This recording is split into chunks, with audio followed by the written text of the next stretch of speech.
y'all, because this is it. The beat that I'm banging is. I need a little party. Definition, make them boys go loco. Okay, I won't make you guys listen to me do karaoke, but I have been obsessed with Fergalicious. F to the E, R, G, the I, the E, and can't no other lady put it down like me. Hi, happy Tuesday. I wanted to get you guys' attention and show you guys that you can have fun on Facebook Lives.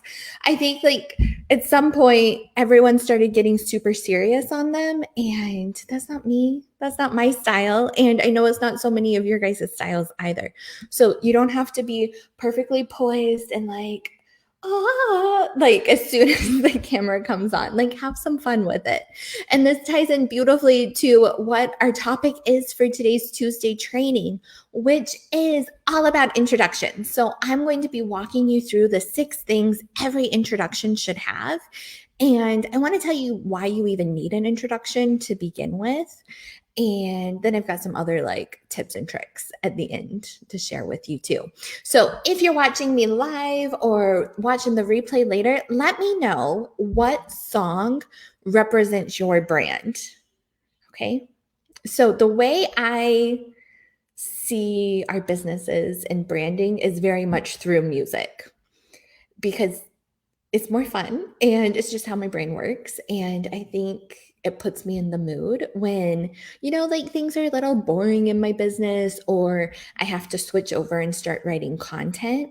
Or if I'm like helping my clients with their speeches, I actually kind of have a song for all of my clients that I listen to. And so I really want to know what your brand song would be.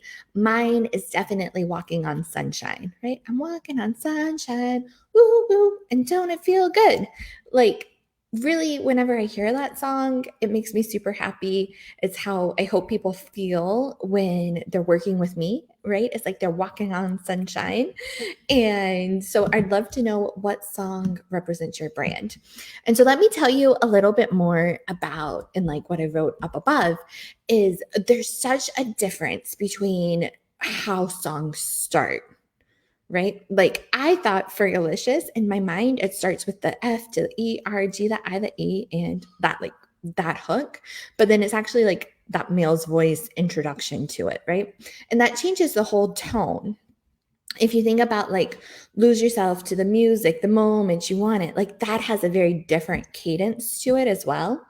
Or another Black Eyed Peas song, like "Let's Get It Started in Here." Like you guys are getting all my bad karaoke today.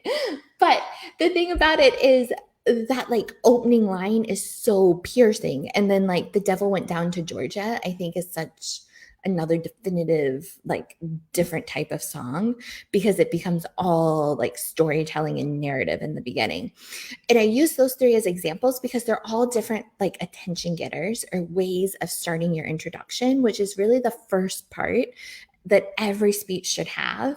And I think it's what's become missing from a lot of lives, myself included, but having that really strong attention getter. And I think part of it is because it's so tricky with the lag that comes on when you start a live, right? Like, because you want to start talking, but you're like, am I actually live? Am I not actually live? And so I'm going to do a whole nother training. It's in my schedule, all about the different ways of starting a live and dealing with that lag time, because I get it. It's rough. And you also have to think about like the thing that makes going live tricky is then you've got the replay aspect of it, right? Like it's not just for the people in the room or the people watching live. It also becomes for all of the people that will watch it in the future. And so you want to have like a good opening line so you don't lose people in the first 5 to 10 seconds of you being like, I'm so sorry, I don't know if I'm live yet. Like I think I'm live. Like for the right people, I don't know if it matters that much, but I know it's something I'm self-conscious of, and I'm sure each one of you watching this is too, and it's why you want to work on your speaking skills. And so attention getters really are that first one, but let me take a step back for a second and tell you why you need an introduction overall. Not just why you need an attention getter, but the other 5 parts beyond an attention getter. Like, what role are those serving and why is it so important to your speech? And maybe considering why you shouldn't just like wing it, right? Like, there are definitely times, especially in like a training like this, where it's not like as official of a speech, I guess, as it would be if I was doing a TED talk, right? Um, but you need to find that balance for yourself. And I know in the beginning, when you're like getting excited and like trying to go live and do these types of trainings in your own groups for the first time, or on your business pages, or on your Instagram, or doing a podcast, whatever the case might be, like you think about it a lot more. And so I want to break down those 6 components for you and then give you like the freedom. Because like I do with everything I teach, right? They're just guidelines. There's no more rules. It's what's so freeing about not being a college professor anymore. I don't have to put a grade on anything. I can be like, well, that brought you in X money. And if you do these 5 other things, like you'll probably get more money from it. Let's test it out and see what happens, right? Like that's way more fun than being like, that got an A plus. So, what do you need or why do you need an introduction? Like, let's start there. I've really got 4 reasons why you need an introduction and why they're so important for every piece of content that you put together. So, the first is they're establishing that relationship with your audience. I've got a whole nother training in here about building know, like, and trust in your audience. And that's all about relationship, right? An introduction lets you connect with your audience. And so like some of my clients tell me that they think their audience members like won't like them or they're going to judge them for sharing their message. The introduction is really where you win your audience over, right? Some of you were like so into Fergalicious and like, yeah, I'm going to sit here and listen to the rest of the song and sing along with Megan, right? Like that's having this moment of connection for us. And introductions give us that moment to really also set the audience expectations, which is the second point, right? Introductions tell the audience what to expect if they pay attention. And so you might remember a few minutes ago, I said, hey, here's the 3 things we're going to talk about in today's live. Like I phrased it a little differently, but essentially I was like, saying like we're going to talk about why introductions are important, the 6 things you have to include in a good introduction, and some other tips and tricks I've picked up along the way that when I talk about introductions I have to also include in my speech about them, right? Because they're just really helpful. So I set up what your expectations were for why you should pay attention and why you should keep listening to this video. So, if you're not interested in introductions, click off, right? Or if you're like, yeah, I struggle with this all the freaking time and don't know, then you're going to keep paying attention. The other thing that like introductions do better than any other part of your speech is they introduce your communication style and your energy to the audience, right? Like that really is from like an energetic perspective, that first couple of minutes are where people can tell if they like your vibe or they don't like your vibe, right? You want to show the audience your personality right in the beginning. Let them know like who you are, show up authentically as yourself.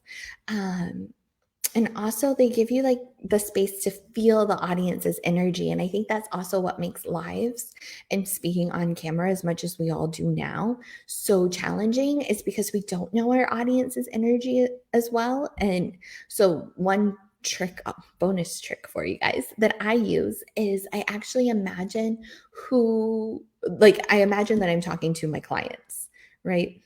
Like sitting across from me, I'm like, okay, I know who's in this group now. Like, I know what they want. I know why they like me and what to show up, like, and how I can fully show up as myself. And so thinking about like who your either ideal client is or maybe a client that you've really, really liked working on being on the other side of the camera can really help you express that personality and the energy that you want to bring to the table with your lives. And then finally, introductions are really helpful.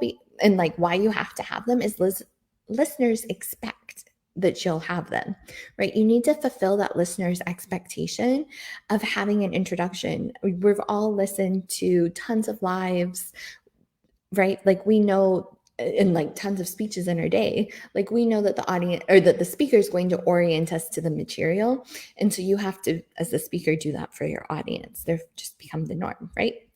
Introductions have existed since ancient Greece. So they're just really helpful, important things to have. Those are my 4 reasons why you need an introduction. If you've ever thought, I'll just wing it, or I'll just say, hey guys, let's talk about X today, and then dive in.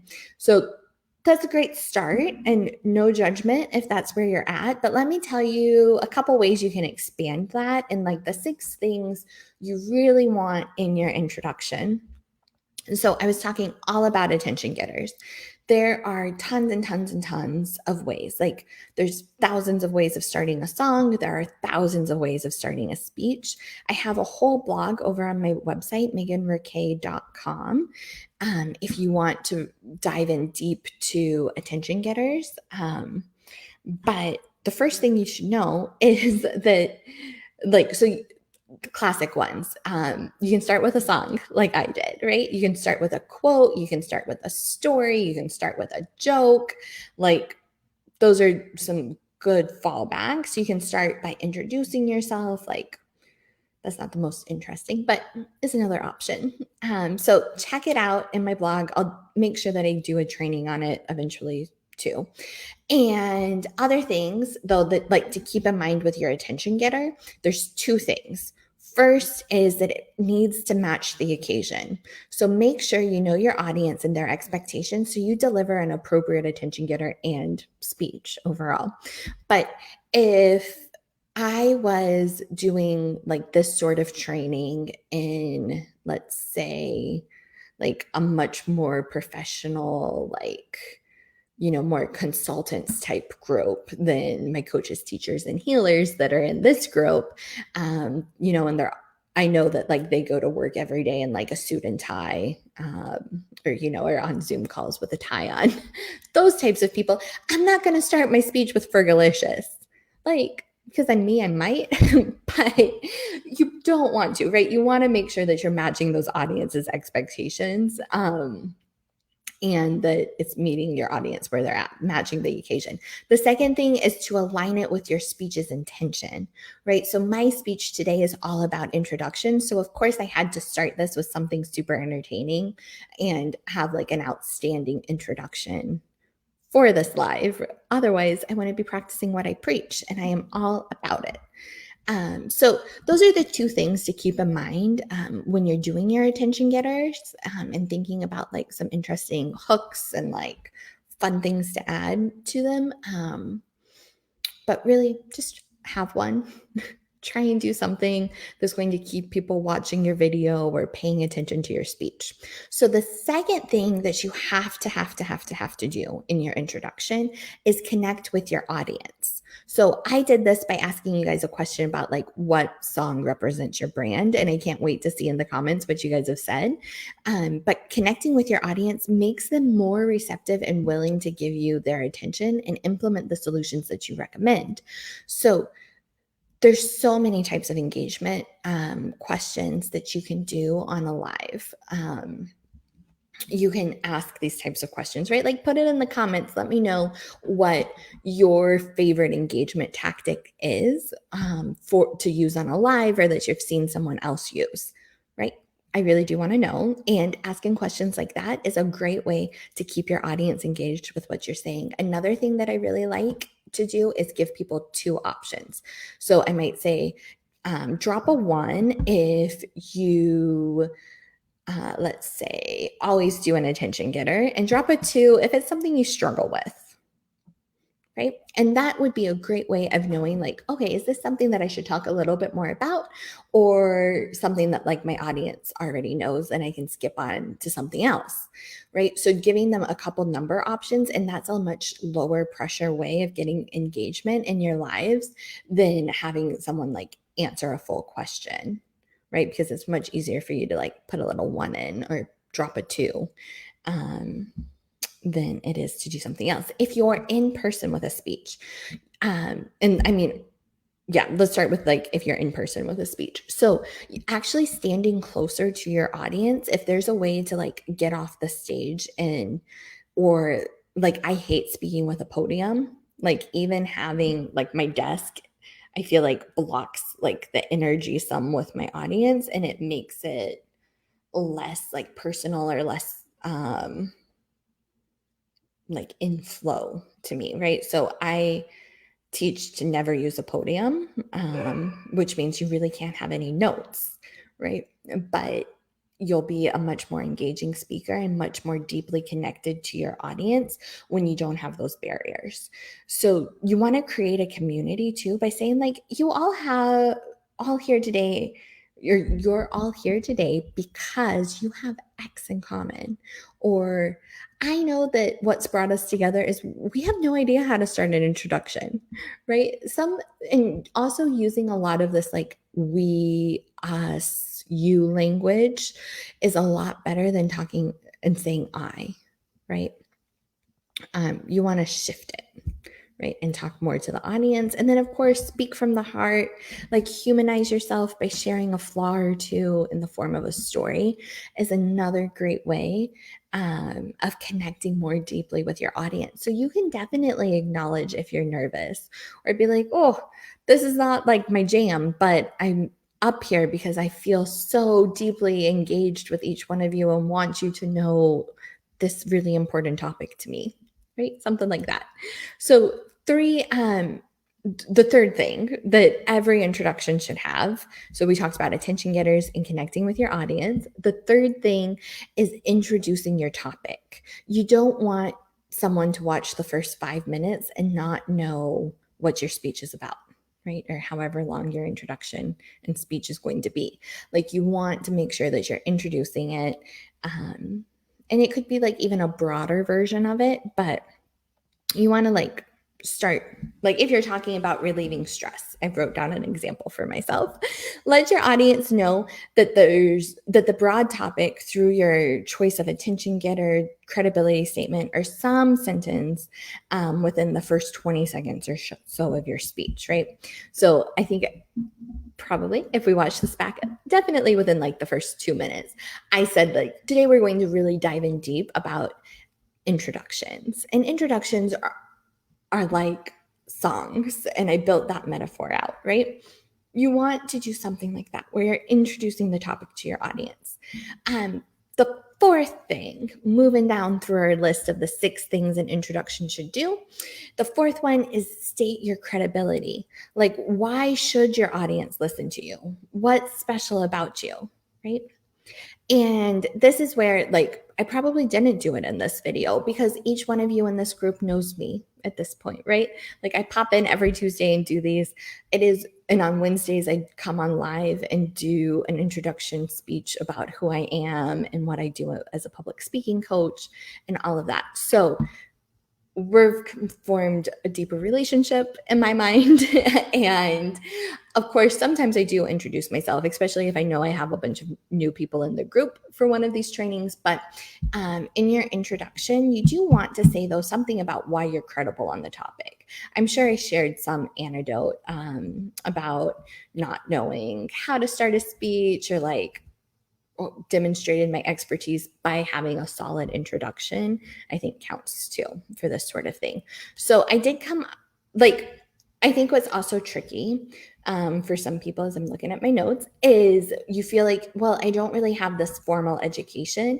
And, like if you're a spiritual teacher, what formal education were you expecting to have, right? Do you want a PhD in theology? Because I know a lot of PhDs in theology. And I know the people in this group are the people I'd rather talk to than the people with the PhDs in theology. So, other thing to keep in mind is most audiences don't care if you have a PhD, right? Like, drop some comments in here if you care that I have a PhD, right? It's great. I talk about having a PhD in communication because it does show my expertise to the people that care about it.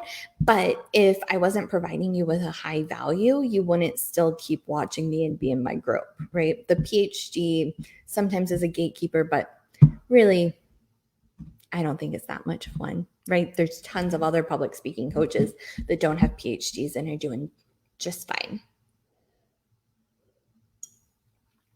So let's say some, like, they don't care if you have a PhD in psychology, might be an example. Instead, though, what you might want to say instead is that you've helped hundreds of women in your practice.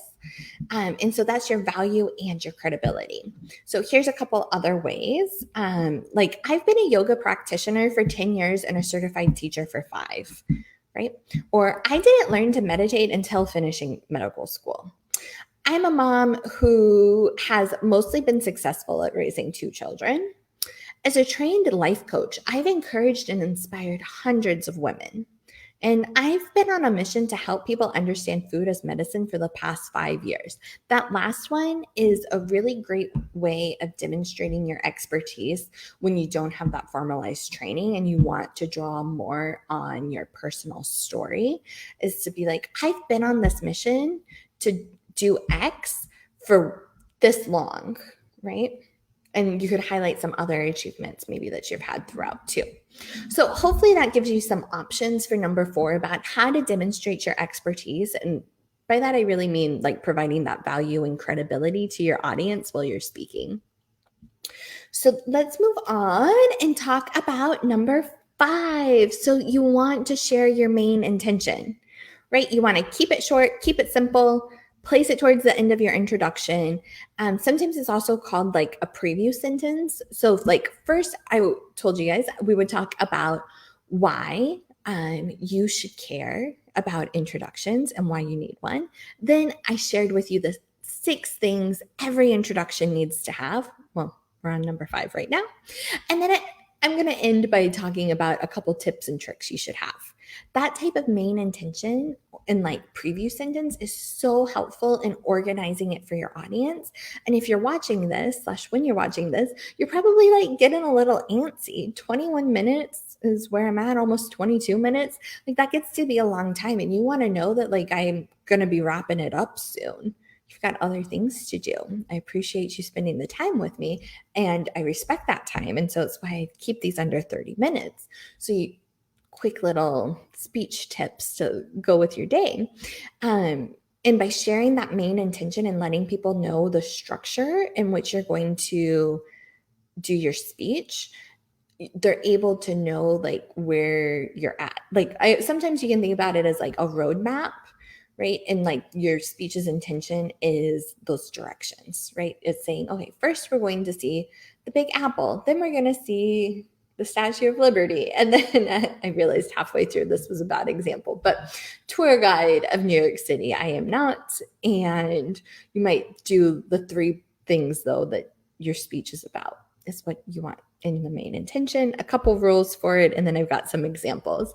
Is first, keep it short and simple, place it towards the end of your introduction, and state your intended outcome of the speech. So something like, tonight I'm going to share with you 3 ways to overcome stress. When you leave today, you will know how to teach a yoga class with authenticity and creativity. Or 3, it's my intention to guide you to awaken your soul's purpose during our time together. Right? Something like that is a great, those are all great speech intentions to have.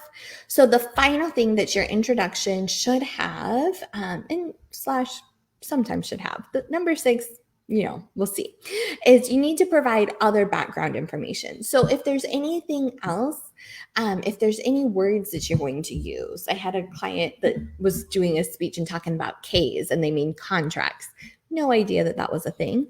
But if you define that for your audience in the introduction, then easy peasy. They know that it's a thing.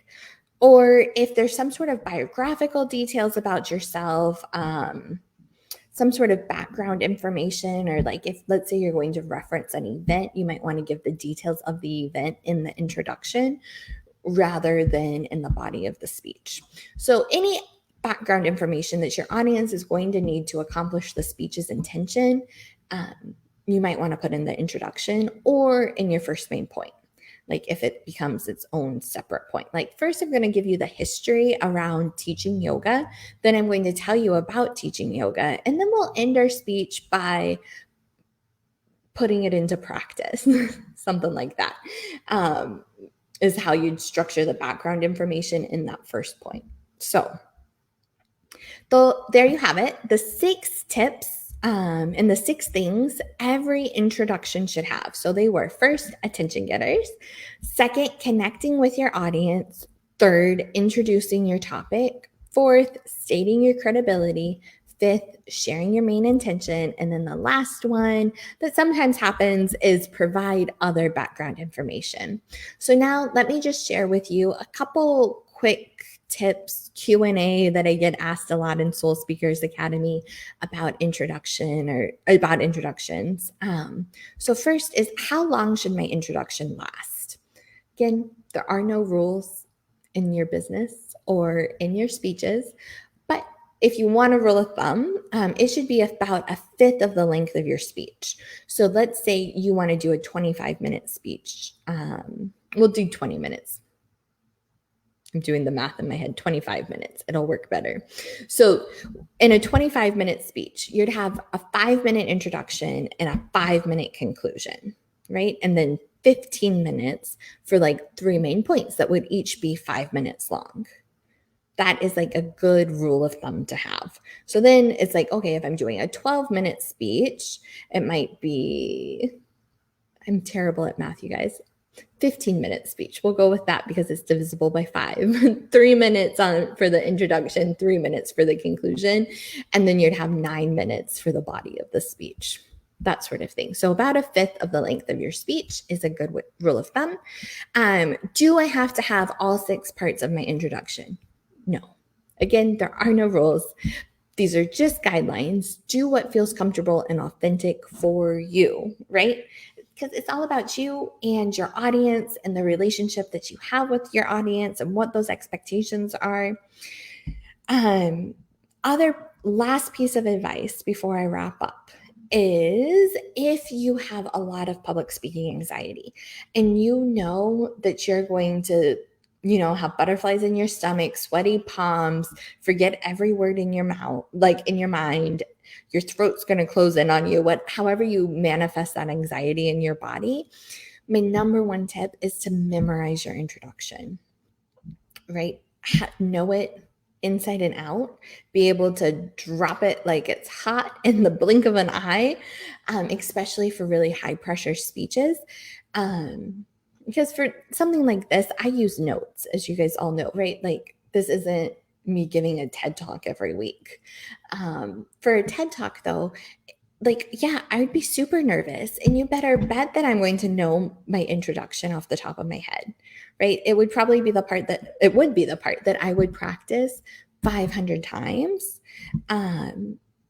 because then, and so let me draw on the experience that I have had with high pressure speeches.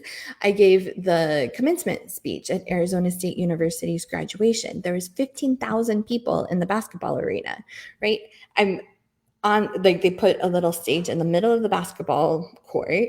And then there, like, where you could see the, like, TV, like those giant jumbo TVs where, like, they play, the game. I'm bad at sports metaphors. But anywho, 15,000 people. That's a lot of freaking people, right? Like, I had every word of that speech memorized, and it had to be very scripted because it was approved by the university's, like, public relations folks. And I knew I wanted to make eye contact with my audience, especially during the introduction with all of the graduates, and, like, be able to gesture over to their families and not, like, looking down, reading the script the whole time. So to make it happen, I had to memorize the introduction, and I'm so glad that I did, right? So I could, like, have that moment to breathe and know that, like, I knew what I was talking about. And then when you're giving speeches like that, don't watch yourself give the speech. I got that advice right before we went out, like before the procession started, from Dr. Crow, and he's the president of ASU. And he was like, yeah, just don't look up. You'll be fine. And of course, halfway through my speech, I look up at myself giving the speech, and I'm like, fuck, right? And there was a little delay. And it wasn't great. So that is why I always recommend, 1, don't look up. And 2, make sure you memorize the introduction, because if you're going to be super nervous, have that muscle memory down and know what you're going to say. So in conclusion, oh, this is fun. Okay. A journey of 1,000 miles begins with a single step. A novel with 500 pages begins with a single word. And a speech begins, well, with whatever attention getter you want to start it with.